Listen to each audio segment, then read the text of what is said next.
Dans une petite ville du nord-est de l'Angleterre, John Darwin mène une vie que personne ne remarque vraiment. Il n'est ni riche ni influent. Il ne fait pas de bruit, il ne cherche pas l'attention.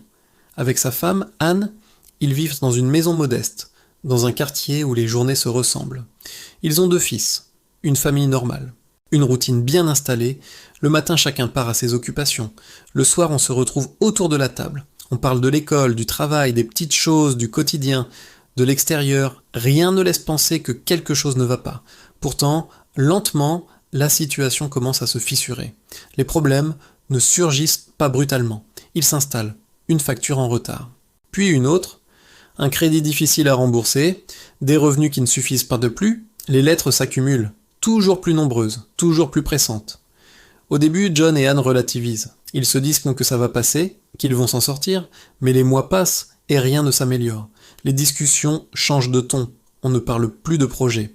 On parle de chiffres, on refait les comptes, encore et encore. Le soir, quand les enfants sont couchés, la cuisine devient un lieu de calcul et de silence. Ils ne cherchent pas à s'enrichir, ils cherchent à respirer. C'est dans ce climat que certaines idées apparaissent. Pas clairement, pas immédiatement. Ce sont d'abord des phrases en suspens, des réflexions qu'on n'ose pas terminer. Et si on n'avait plus le choix? Et s'il existait une solution radicale? Ces idées font peur. Alors on les repousse. Mais elles reviennent.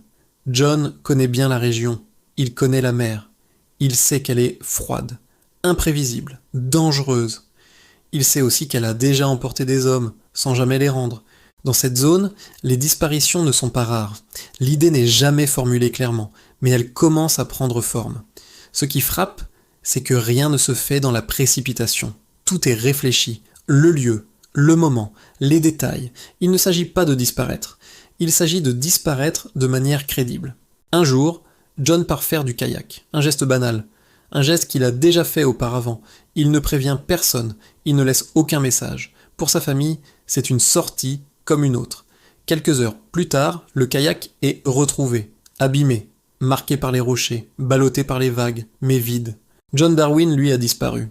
Les secours sont mobilisés immédiatement. La mer est fouillée. Les gardes-côtes parcourent la zone. Les espoirs persistent. Mais les heures passent, puis les jours. Aucune trace, aucun corps. La mer du Nord ne rend pas toujours ce qu'elle prend. Peu à peu, l'hypothèse de l'accident s'impose. Les autorités connaissent ce scénario. Elles l'ont déjà vu. John Darwin est déclaré mort.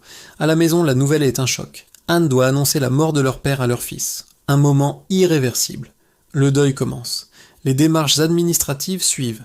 Formulaire, documents, entretien. Une assurance vie est versée, certaines dettes sont effacées. Pour la première fois depuis longtemps, la pression financière retombe. Mais ce soulagement repose sur un mensonge. Car John Darwin n'est pas mort. Il est là. Pendant que le monde le croit disparu, il vit caché dans la maison familiale. Une pièce discrète, à l'écart. Il se déplace lentement, en silence. Il ne sort que la nuit. Il entend ses filles parler de lui au passé. Il entend les informations. Il sait que son plan fonctionne. Les années passaient ainsi. Une vie suspendue, sans existence officielle. Puis viennent les ajustements, une fausse identité, des déplacements prudents. John commence à sortir davantage. Toujours discrètement. Toujours sans attirer l'attention. Anne affirme ne rien savoir. Mais chaque détail montre qu'elle est impliquée. Un jour, ils prennent une décision encore plus risquée. Quitter le pays. Ils s'installent au Panama, un endroit où personne ne les connaît, où leur passé n'existe pas. Là-bas, ils recommencent presque à vivre normalement. Ils marchent dans la rue, ils parlent aux voisins, ils baissent quand leur garde, mais une erreur suffit. Une annonce immobilière, une photo, un détail anodin, mais fatal. Cette image circule, elle attire l'attention, puis les soupçons, puis les autorités britanniques. Un visage que l'on ne devrait plus jamais voir. En 2007, John Darwin se présente de lui-même dans un commissariat de Londres. Il est calme.